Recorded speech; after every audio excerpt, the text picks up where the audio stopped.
South ఇండియాలోనే biggest sorry store మన Varahi silks మన విజయవాడ ఎంజీ రోడ్ లో ప్రారంభం.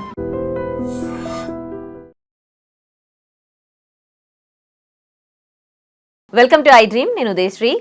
మీ భాగస్వామి అక్రమ సంబంధంలో ఉన్నారా? అయితే ఈ వీడియో మీకోసమే. ఎక్స్పర్ట్ అడ్వకేట్ జిఎం రావు గారిని అడిగి మరిన్ని వివరాలు తెలుసుకుందాం. నమస్తే sir, welcome to our studio. నమస్తే. సరే, ఈ అక్రమ సంబంధాలు పెట్టుకోవడం వల్ల ఈ మధ్య కాలంలో చాలా చాలా ఎక్కువైపోయాయి కదా. ఇట్లా ఇల్లీగల్ అఫైర్లు పెట్టుకోవడం వల్ల ఆ ఇంపాక్ట్ ఆ ఫ్యామిలీ పైన ఎలా ఉంటుంది? మీరు చూస్తూ ఉంటారు కదా, మీ ఎక్స్పీరియన్స్లో అన్ని ఇవే కేసెస్ కదా మీరు డీల్ చేసేది. చాలా ఉంటుంది ఇది ఫ్యామిలీ పైన అంటే చాలా ఉంటుంది, పిల్లల పైన ఉంటుంది. ఇప్పుడు ఇంకో స్పౌస్ పైన, ఇప్పుడు ఒకవేళ వైఫ్ అడల్టరీలో ఉంటే హస్బెండ్ ఇంకా నరకం అనుభవించాల్సిందే, ఎవరికి చెప్పుకోలేడు. అట్లాగే ఇప్పుడు హస్బెండ్ అక్రమ సంబంధంలో ఉంటే వైఫ్ చాలా అంటే చాలా బాధపడుతుంది. అసలు ఏ వైఫ్ తట్టుకోదు కదా హస్బెండ్ ఇంకో ఆవిడతో ఉండాలని చెప్పేసి. ఇట్లాంటి సిచ్యువేషన్స్ ఇప్పుడు సమాజంలో చాలా ఎక్కువ అయిపోయాయి. అంటే కొన్ని సిచ్యువేషన్స్లో వైఫ్ అక్రమ సంబంధంలో ఉండడము, కొన్ని సిచ్యువేషన్స్లో మనకు హస్బెండ్ అక్రమ సంబంధంలో ఉండడము. దీనివల్ల ఏంటిదనంటే మనకు మొత్తము మెంటల్ డిస్టర్బెన్సెస్ అనేది ఫ్యామిలీలో ఏర్పడుతుంది. ఏం చేయాలో తెలియలేని పరిస్థితి. ఓకే, ఏదైనా మనం మాట్లాడినాం అనుకోండి, తెలియకుండా ఒకవేళ లేదు నువ్వు ఇట్లా ఎందుకు చేస్తున్నావు అంటే రివర్స్లో కేసులు పడుతుంటాయి. ఇప్పుడు చాలాసార్లు ఒకవేళ వైఫ్ అడల్టరీలో ఉందనుకోండి, హస్బెండ్ ఆమెను క్వశ్చన్ చేస్తే ఆవిడ మళ్ళీ ఇమీడియట్గా క్రిమినల్ కేసెస్ పెట్టడం, నన్ను అరెస్ట్ చేస్తున్నారని చెప్పేసి. సో ఈ రకంగా ఇంపాక్ట్ అనేది వీళ్ళపైనే కాకుండా పిల్లలపైన కూడా చాలా ఘోరంగా ఉంటుందన్నమాట. అంటే ఇంకా వాళ్ళు కూడా పెద్దగా అయిన తర్వాత వాళ్ళకు కూడా అర్థమవుతుంది కదా, లైక్ ఎట్లా ఉంటుంది అని చెప్పేసి. సో ఇప్పుడు ఈ ఇంపాక్ట్ అనేది డైవర్స్ వరకు వెళ్ళిపోతుంది. అంటే ఫ్యామిలీ మొత్తము డిస్టర్బ్ అయ్యే అవకాశాలు కంపల్సరీగా ఉంటాయి అమ్మ దీంట్లో. ఇంకా సొసైటీలో మళ్ళీ ఇప్పుడు పార్ట్నర్స్ కూడా ఎట్లా చెప్పుకుంటారో పరువు పోతుంది, అదొకటి. ఇంట్లో గొడవలు, ఆ గొడవలు అవుతుంటే అది పిల్లల పైన ఎట్లా చాలా చాలా ఇబ్బందిగా ఉంటుంది. ఇంకా ఒక ఫ్యామిలీ మొత్తం అంతా డిస్టర్బ్, ఇంకా కంప్లీట్ గా డిస్టర్బ్ అయిపోతుంది. అసలు ఎవరికి చెప్పుకోలేరు, ఏం చేయాలనేది ఉండదు. ఓకే, సో అది ఈ రకంగా ఉంటుంది అనమాట డిస్టర్బెన్స్. అంటే ఈ మధ్య కాలంలో కోర్టు మ్యూచువల్ అండర్స్టాండింగ్ తో ఇల్లీగల్ అఫైర్ పెట్టుకున్నా ఏం కాదు, అదేం తప్పు కాదు అన్నట్టుగా తీర్పు చెప్పింది కదా. అది అంటే ఆ కోర్టు తీర్పు అనేది ఇప్పటికీ ఒక అంటే క్లారిటీ లేదు సార్ దీనికి సంబంధించి. ఓకే, సో యాక్చువల్గా ఏంటిదంటే ఈ అడల్టరీ బ్యాక్గ్రౌండ్ భారతదేశంలో మన దగ్గర వివాహం ఒక కాంట్రాక్ట్ కాకుండా ఇది ఒక పవిత్రమైన బంధంగా మనము భావిస్తాం మనం. ఓకే, సో దీని లోపల ఏంటిదంటే ప్రతి వైఫ్ అండ్ హస్బెండ్ ఎక్స్పెక్ట్ చేసేది మన దగ్గర ఉన్నది ఒక ప్యూరిటీ, శుద్ధి, విశ్వాసం, ఒకరి మీద ఒకరు విశ్వాసము, నిబద్ధత అనే భావన చాలా వివాహాల్లో ప్రధాన స్తంభంగా నిలుస్తుంది. అయితే భార్య లేదా భర్త ఈ విశ్వాసాన్ని అతిక్రమించి వివాహేతర సంబంధాల్లోకి ప్రవేశించినప్పుడు దాని ప్రభావాలు అనేది వ్యక్తిగతంగానే కాకుండా చట్టపరంగా కూడా మనకు ఉంటాయి. ఈ అడల్టరీ అనేది ముందు ఇది ఇండియన్ పీనల్ కోడ్లో క్రిమినల్ అఫెన్స్ కింద సెక్షన్ 497 అనేది ఉండేదండి. అడల్టరీకి పనిష్మెంట్ ఉండేది. మీరు ఎవరైనా వైఫ్ అయినా హస్బెండ్ అయినా అడల్టరీలో ఉన్నాడు అని అంటే దానికి పనిష్మెంట్ ఉండేది అనమాట. అయితే సుప్రీంకోర్టు ఏం చేసింది, Joseph shine versus union of India అనే కేసులో సుప్రీంకోర్టు 2018లో ఈ అడల్టరీని తీసేసింది. ఓకే, ఎందుకు తీసేసింది అని అంటే మనకు ఈ అడల్టరీ ఇంకా క్రిమినల్ అఫెన్స్ కాదు, ఇంకా దానిలో నుంచి తీసేశారు. ఎందుకు అని అంటే it violated article 14 of the constitution. Article 14 ఏంటిది, మనకు right to life and personal Liberty.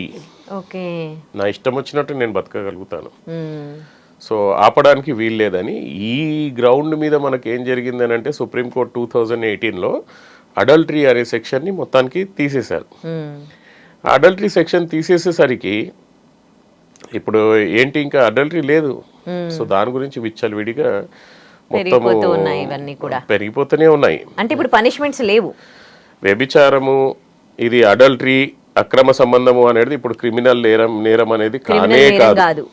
Okay, కానీ ఇది డైవోర్స్ కి పనికి వస్తుంది.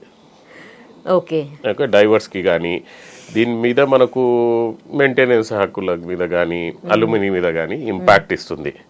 ఓకే, ఇప్పుడు ఈ రోజు ఉన్న పరిస్థితి ఏంటిదని అంటే భయం లేకుండా పోయింది.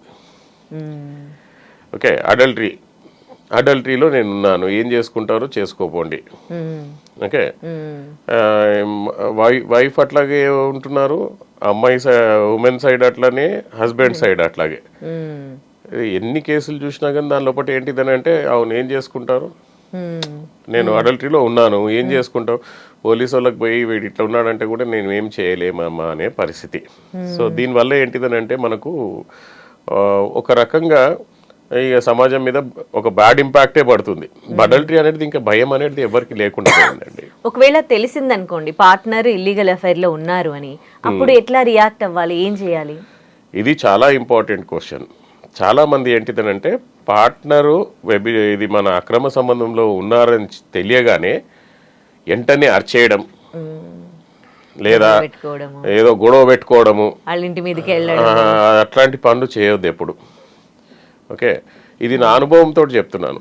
మీరు అట్లాంటి పనులు ఎవరైనా చేశారనుకోండి, వైఫ్ అక్రమ సంబంధంలో ఉంటే హస్బెండ్ అట్లాంటి పని చేసినా, హస్బెండ్ అక్రమ సంబంధంలో ఉంటే వైఫ్ అట్లాంటి పని చేసినా కన్ఫ్రంట్ చేస్తే వాళ్ళు మొత్తం ప్రొటెక్ట్ అయిపోతారు. వాళ్ళని మనం ఏం చేయలేము, ఇంకా వాళ్ళంతా జాగ్రత్త పడిపోతారు. ఓకే, ఈమె ఇట్లా చేస్తుంది. ఇప్పుడు ఎవరైనా కానీ మీ ఫోన్లు వాచ్ చేస్తున్నారని చెప్పి తెలిసింది అనుకోండి, ఫోన్లు ఏమైనా పెడతామో మనం, ఏం పెట్టం కదా. సో ఇక్కడ కూడా మనకు అడల్టరీలో ఉన్నారు అని చెప్పి ఎదుటి వాళ్ళకి తెలిసింది అని అంటే మాత్రం వాళ్ళు జాగ్రత్త పడిపోతారు. కాబట్టి ఎప్పుడైనా కానీ మనకు అక్రమ సంబంధంలో మన వైఫ్ కానీ హస్బెండ్ కానీ ఉన్నప్పుడు ఇంకో పర్సన్ వాళ్ళకి ఎప్పుడు కన్ఫ్రంట్ చేయదు, అంటే అడగొద్దు నువ్వేం చేస్తున్నావు ఏంటిది అని చెప్పేసి. కానీ స్లోగా అసలు ఏం చేస్తున్నాడు అనేది ఎవిడెన్సెస్ సంపాదించాలి. ఓకే, ఆ ఎవిడెన్సెస్ ఏమేమి సంపాదించాలి అనేది అడ్వకేట్స్ చెప్తారు, మనం ఇక్కడ దానికి చెప్పలేం మనం. సో దానికి మంచి అడ్వకేట్స్ అయితే మనము చెప్తాం మనం ఏది ఎట్లాంటి ఎవిడెన్సెస్ సంపాదించాలా ఏంటిది అని.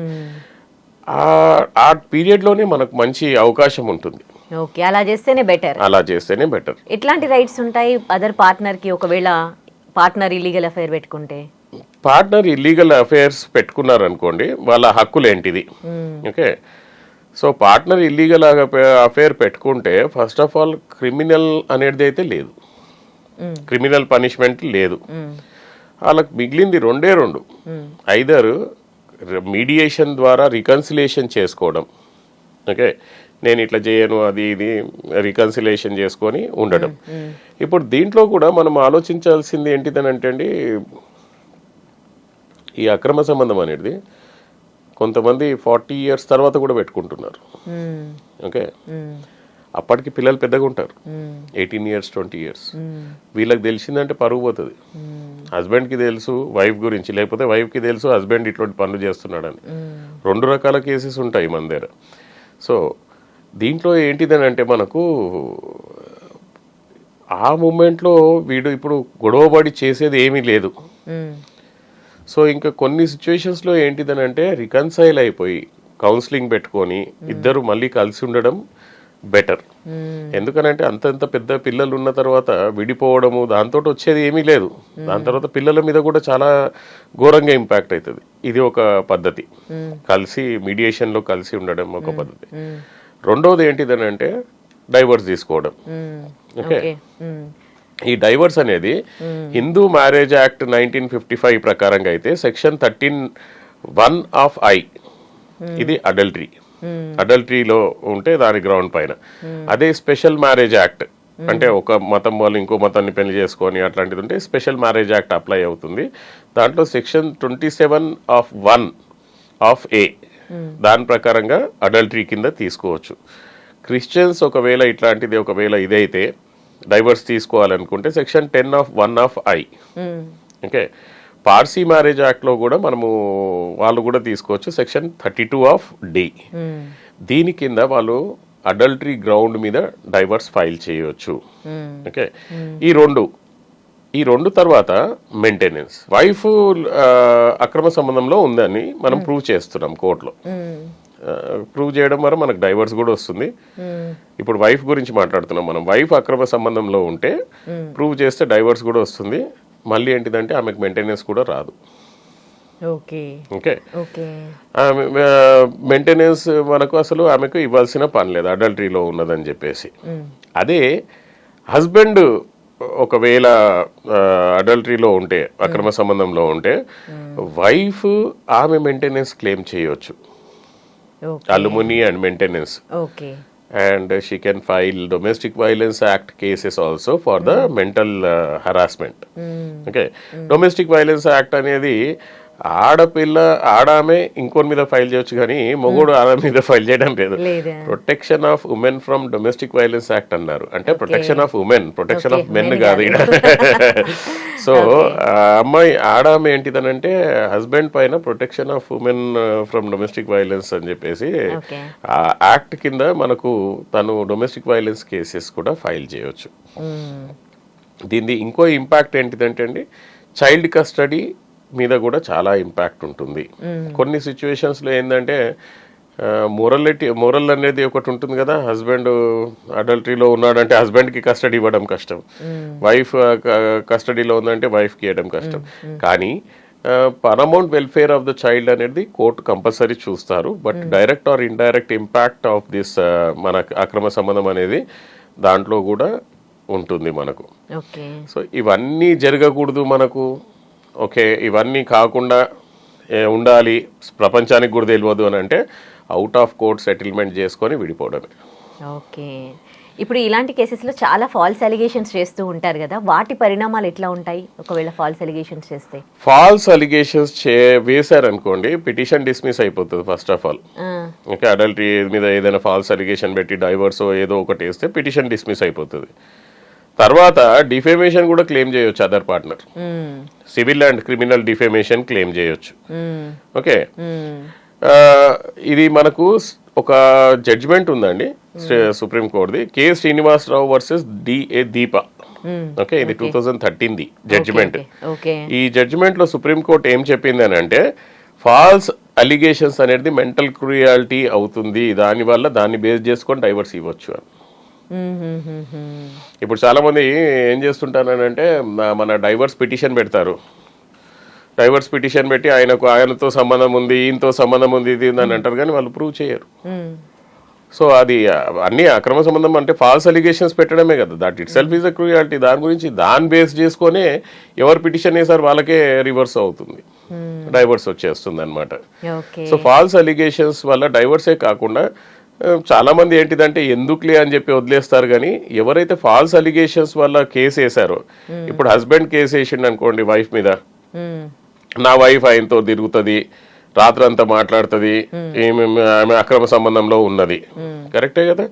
వైఫ్ నే మనం మొత్తం బదలాం చేసేసినాం మనం కోర్టు ముందర. కానీ అది ప్రూవ్ చేయకపోతే మాత్రము వైఫ్ ఈడి మీద డిఫమేషన్ కేసు పెట్టవచ్చు. ఓకే, ప్రూఫ్స్ చాలా మోస్ట్ ఇంపార్టెంట్ ఇక్కడ. అది ప్రూవ్ చేయకపోతే వైఫ్ నా మీద అంత పెద్ద అలిగేషన్ పెట్టినావు అని చెప్పి defamation case, civil and criminal defamation వేయొచ్చు. అట్లాగే హస్బెండ్ కూడా వైఫ్ మీద వేయొచ్చు.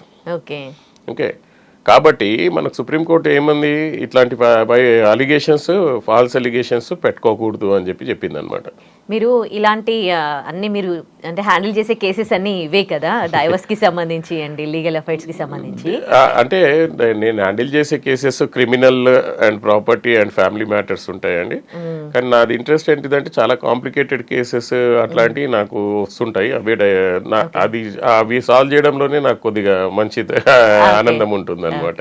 సో మీ ఎక్స్పీరియన్స్ లో చాలా కాంప్లికేటెడ్ కేస్ గురించి ఏదైనా షేర్ చేసుకుంటారా?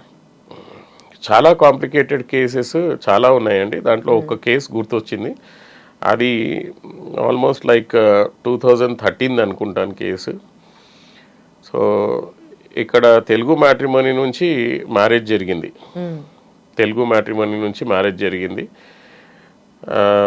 పిల్లవాడేమో ఆస్ట్రేలియాలో ఉంటాడు.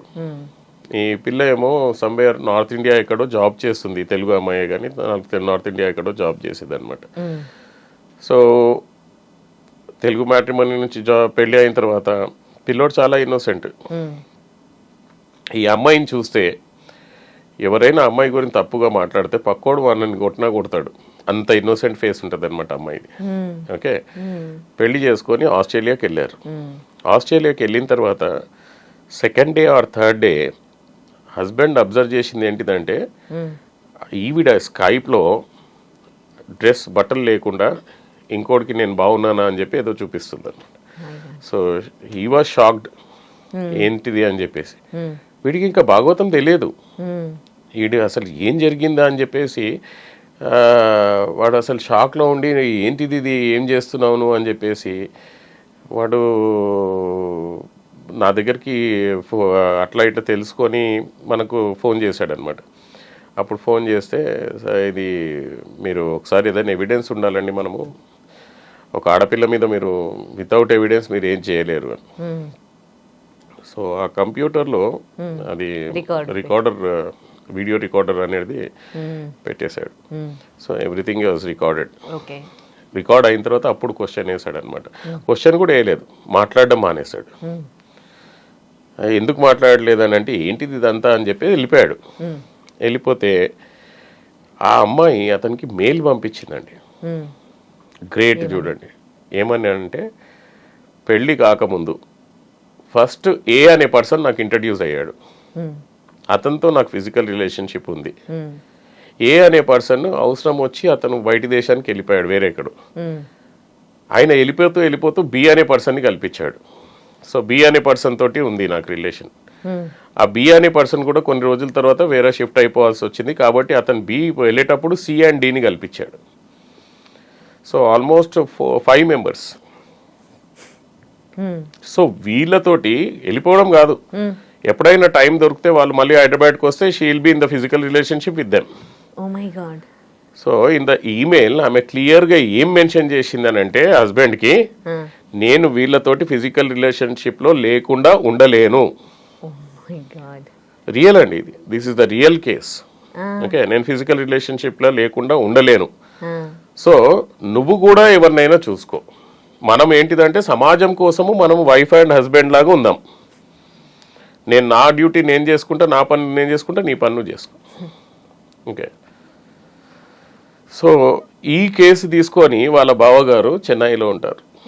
ఈ కేసు తీసుకొని మొత్తం అసలు ఈ మీద ఏం కేసు వేయొచ్చు అని చెప్పి నన్ను మర్చిపోయారు. అప్పుడు నన్ను మర్చిపోయిన తర్వాత ఇంకా ఎక్కడెక్కడో తిరిగారు, మొత్తం అంతా తిరిగితే అసలు అమ్మాయి మీద ఏం చేయలేమండి అది ఇది అని వచ్చారనమాట. So what ever the email evidence, video evidence అవన్నీ పెట్టి కుకుట్పల్లి కోర్టులో కేసు ఫైల్ చేశారండి ఆమె మీద. ఆమె cheating, criminal breach of trust ఇవన్నీ చేస్తే అక్కడ lady judge, okay madam there are some evidences. ఇప్పుడు క్రిమినల్ కేసు కదా అది, either she has to take it, private కంప్లైంట్లో ఆమె తీసుకోవాలి లేదా పోలీస్కి రెఫర్ చేయాలి. సో నేను చెప్పాను నేను ఆమెని తీసుకోమని చెప్పి నేను పెట్టాను అనమాట. పెడితే ఎవిడెన్సెస్ ఏంటి అన్నది, మేడం ఇది ల్యాప్టాప్ అండ్ ఇది pen drive, but that evidence can not be shown in the public. So మీరే ప్రైవేట్గా చూడండి, you can understand. First of all please see that email. Email చూస్తే మీకు అర్థమవుతుంది, నేను అది ఇక్కడ ఓపెన్ కోర్టులో నేను చెప్పలేను. సో మీరు చూడండి అని అంటే ఆమె చూసి ఆమె షాక్ అయిపోయింది. వెంటనే ఆమెకు మనకు వారెంట్స్ కూడా ఇష్యూ అయ్యాయి అనమాట. కేసు రిజిస్టర్ అయింది, తర్వాత వారెంట్ ఇష్యూ అయింది, ఆమె పైన నాన్ బెయిలబుల్ వారెంట్ ఇష్యూ అయింది. తర్వాత ద కేస్ వెంట్ ఆన్, ఆమె కూడా మళ్ళీ రివర్స్ కేసు వేయడము, ఫైనల్గా సెటిల్మెంట్ అయిపోయింది. ఇంకో కేసులో అది కూడా యుఎస్ కేసు అది.